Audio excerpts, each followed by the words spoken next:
Hi, my name's Sarah Wilder, and thank you for joining me for part 3 of sharing how I survived the man I married. Today I'm going to share with you my very first reading with a psychic medium. His name is Peter. He was in Salt Lake City, Utah.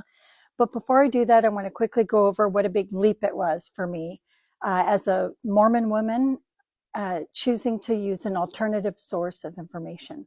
It was a pretty big leap. In the Mormon Church, the belief is that there are no other speakers recognized as emissaries of God or believed to be in communication with Jesus Christ. Anybody claiming such a role is considered in communication with a lower, false source whose only purpose it is to deceive. So speaking with psychic mediums, using tarot cards was very much frowned upon, even stigmatized in the Mormon Church. And this was 2018, so of course it was very, very outdated, like many things that they believe.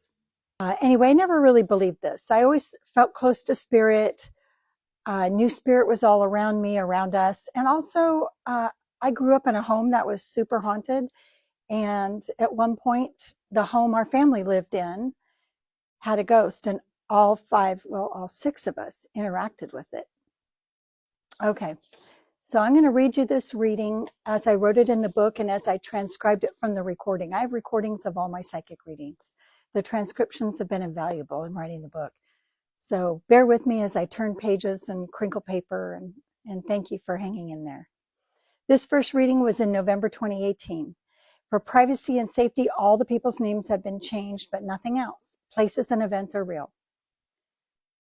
We sit in a small half circle, Peter, my daughter Rachel, and I. Calm lighting, candle, incense, very faint background meditation music, and we take a few minutes while Peter connects with spirit. And once he does, the first entity to come through was my father. And how appropriate, I thought, since in life, my dad was a military man, an academic, a stoic, and an agnostic.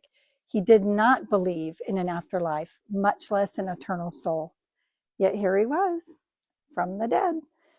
He was lovingly greeting my daughter Rachel and I, and he described to us his heaven. He has a garage with old cars he tinkers on and a small hangar where he keeps a couple of vintage single-engine airplanes, and it's set in the countryside just like his home state in the Midwest. And at no time did I doubt that the soul with whom Peter was communing was actually my dad. No doubt whatsoever. My father explained that his purpose was to help me heal from trauma inflicted upon me by Jim, and that my mother would be helping a lot to this end. He spoke about what I used to be like as a kid, fearless and joyful, curious and smart, with a profound love of the outdoors, and how I carried those attributes into my teens and young adulthood, and I never doubted my choices. Until I married Jim, who stripped all that away, eroding my good parts and reforming me into a servant of his own purposes. And with the departure of my individuality and independence went my health, the absence of which further isolated and in some ways imprisoned me, as chronic illness does to many of us. My dad encouraged, even challenged me to remember who I am, not using past tense of was, but still am, teaching me that my soul, my only identity, is the same now as from the day I was born. He then brought my mom forward. This was really special too. From hello, my mother immediately gave me an apology and an explanation. In less than 5 minutes, lifelong matriarchal trauma, the majority of which had played such a huge part of my relationships, had been exposed and treated by a whole, loving parent and sent on the road towards healing. She explained that from my early childhood, she'd used harsh and unkind language and behavior that dissolved my self-confidence, instilled in me a low opinion of myself, and created within me a sense of needing acceptance by men while having very low expectations of them. My mother went on to teach me about the law of attraction and how my childhood trauma from her parenting, with contributions from my dad's disapproving and cold nature, had informed my choices of men who were unideal, controlling, overbearing, emotionally abusive, and each one taking a piece of me until I was foreign to my family, to myself. Does that sound familiar to any of you? Next to speak was my higher self, which is to say my soul self, the pure form of who each of us are when we're created. When our higher self is communed with, it's listen up and take notes time. Our higher self is our entire soul, only a tiny portion of which fits in our physical body that we need to be in in this mortal existence on earth, but our whole soul is much, much bigger than that. She came through direct, blunt, and no nonsense. My higher self's message to me regarding my marriage to Jim was simple. It's time to leave. In no way could I misperceive what she wanted me to know. Jim has been abusive and cruel. He's not going to get any better, and the marriage is over. It's time for me to be back out on my own like I was when I met Jim, to live authentically as myself and independent of Jim or any man. No man needed. She explained to me that there was indeed a purpose for my relationship with Jim. It was a spiritual purpose, meant to happen when it did and how it did, but that the purpose had long been served.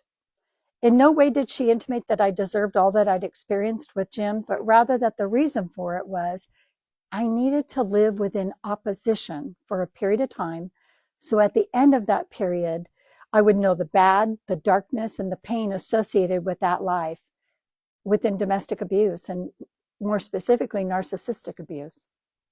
To cultivate empathy and knowledge through those experiences. But she said now is the time to step away from it and into a life full of light and free from others controlling me. At this point, Peter explained to me that my connection to my higher self is very strong. We're very in sync with one another, particularly as of recent, and that my intuitions have been acutely attuned to her guidance. Peter said those feelings and promptings should be trusted. I apologize for any dog noise, dog barking you hear. My higher self went on to acknowledge that at present I'm not in a great place, mentally, emotionally, or physically, and she understands that I'm not able to act on her counsel immediately, and I shouldn't put pressure on myself or rush into anything, but that I can and should begin with the departure process, to keep in mind that when the time is right to make the decision to leave, it'll come naturally.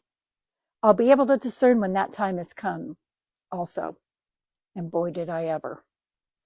In the meantime, I need to work on becoming stronger on every level to begin the process of healing long-term trauma from my marriage to Jim. So I will tell you at this juncture, that's the end of the reading that applied to me. The rest of this psychic reading applies to my daughter, Rachel. So just a couple of notes.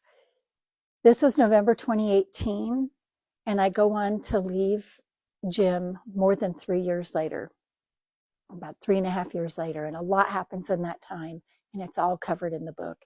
And a great deal of it is covered in these recordings, but once I'm able to publish the book, there's going to be a lot more. This reading, finding this psychic and beginning the process of having regular readings with Peter came to me at my lowest point. And I do believe I was guided by the Holy Ghost to find Peter and to begin this process. And having access to this new source, this incredible source of information and knowledge, and access to my parents was astounding. It also purged some of the loneliness I had been feeling, but also it evoked an unquenchable thirst, a massive curiosity to want to know everything, all the unknown things, all the secrets, plus more great stuff from my parents. When I got home, as expected, I got the 3rd degree from Jim, cop style. And I lied. I blatantly lied. Well, I diet lied. I told him that if he wasn't in the room, then he couldn't be read.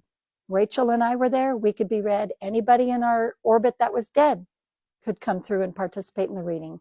But if he's not there, he isn't a part of it. I believe he took that and believed it, but as the months went on, I went more and more frequently. He did get insecure, but it was life-changing. From that point on, my life would never be the same. If you'd like to know more, please remember to like, follow, and share to get my story one step closer to publication. And ladies, I invite you to step out of the darkness and into your power. Thank you for joining me. I'll see you on episode 4.